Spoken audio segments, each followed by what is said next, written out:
Hard heretics, would you believe me if I said that Jehovah's Witnesses have a very good child protection policy? They got a lot of criticism the last years from apostates like myself, but if something's fair to say positive, I will. However, I wonder, why do they have two different child protection policy? If you're a Jehovah's Witness elder, can you please leave a message if you ever heard about this? So I'll show you the child protection policy. You go to jw.org, as you should every day, and you scroll down. So a lot of information, but in the middle down here you find information for government officials. And I don't think Jehovah's Witness elders ever clicked on this, but if you do, find some information here. But up here you find global information brochures. And if you go down here, you will find Jehovah's Witnesses scripturally based position on child protection. And this is it. So my question now is, if you're a Jehovah's Witness elder, have you ever seen this? Because Jehovah's Witnesses have a child protection policy that's written in the Shepherd of the Flock of God. And there would be no problem, as I can see it, to give the authorities a copy of Shepherd of the Flock of God. Because, correct me if I'm wrong, but when Jehovah's Witness elders handle cases of CSI, they use the Shepherd of the Flock of God, and not this. And then when you go to this place, you see it says Jehovah's Witness scripturally based position on child protection. And imagine if you have a company, like me, I have a company and I have ADHD, and you come to me and say, can I please look at your policy? And I say, I have ADHD, I have no policy. Well, maybe I'm not paying my taxes. Maybe, or maybe I'm just a crazy person. But if I would say, yes, I keep records, I have two set, which one would you like to see? The one I show to the government or the one I show to my employee? Well, then you should be a little bit suspicious. And that's why I ask the elders, how many of you do even know this? Because in court, Jehovah's Witnesses have a strategy of theocratic warfare. And that is on every government, every piece of paper they show to the government, they start with this, scripturally based. So imagine if I would tell you that I always pay my religious taxes as the way God told me to do. Does that mean I paid my taxes or not? No, it means that my God told me to pay the taxes I did. It's a religious statement, not a secular statement. So you can read this, and I can show one thing here, like number 7. Is this true or is it false? It says, Congregation of Jehovah's Witnesses do not separate children from their parents for the purpose of instruction or other activities. So they say here that we never separate children from their parents.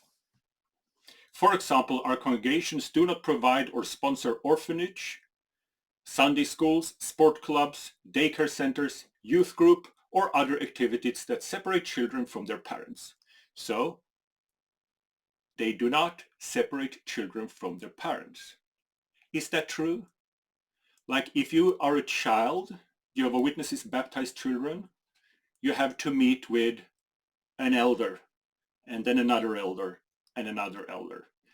Would not that constitute separate children from their parents? I met a Swedish Jehovah's Witness woman, she's grown up now, but she said she was sexually abused by an elder when she went through the questions you have to go through prior to baptism. So if that happened once, or if it happened never, hopefully never, but still, would this be true, a truthful statement, or would it be a lie? I would say that Watchtower here made this document in order to lie to the government, and when the government tell them that this is not true, then they go to the next level of strategy for theocratic warfare, which is to say that, well, according to human right, blah, blah, blah, blah, blah, you cannot tell us what is our religious position. So when they communicate with the Norwegian government, they say that we don't baptize children. And if the government say you do baptize children, they will say, well, keep in mind that this whole letter started with scripturally. And you cannot tell us that our definition of children should be the same as the Norwegian language or anything else. It's R. I would like you to show one of the weirdest books ever written by Jehovah Witnesses, and it's this book. I grew up with that. And I remember reading this scripture about Jesus hugging children. Because you also have a culture of being Jehovah Witness. And I remember when I was reading this as a child, every Saturday my family would go to what in English called service groups. And in the service groups they would say, is there anyone that doesn't have anyone to go with outdoor knocking? And my family had a lot of kids, and I was the weird one, believe it or not. So my parents would always say, Jonas have no one to go with, and I would always be paired up with a stranger. This is what Watchtower do. And I remember when I was reading this book here, because it says that. It's kind of weird if you think about it. Let's see here. Jesus loved the little children. He say, well, very little children, do not worry about being greater or more important than others are. So the apostles shall learn to be like children in this way and not quarrel about being great or important. Yes, you teach children that they are not great and they are not important, and that it would be appropriate for a grown man. I don't know if you like Jesus or not, but look here. This is not appropriate, even if it would be Jesus, and he would be the Son of God or anything, that a grown man separate children from their parents in order to explicitly hug them. But I remember as a child, I was a good Jehovah Witness child, and I was taught not to think highly about myself, think that I was a sinner, think there was something wrong with me.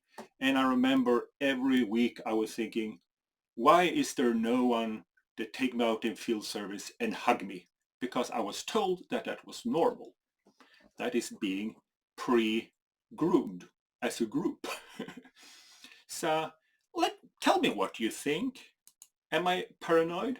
Or is this actually true? Because you can go through all of this yourself, but it says here that Jehovah Witnesses do not separate children from the parents for the purpose of instruction or other activities.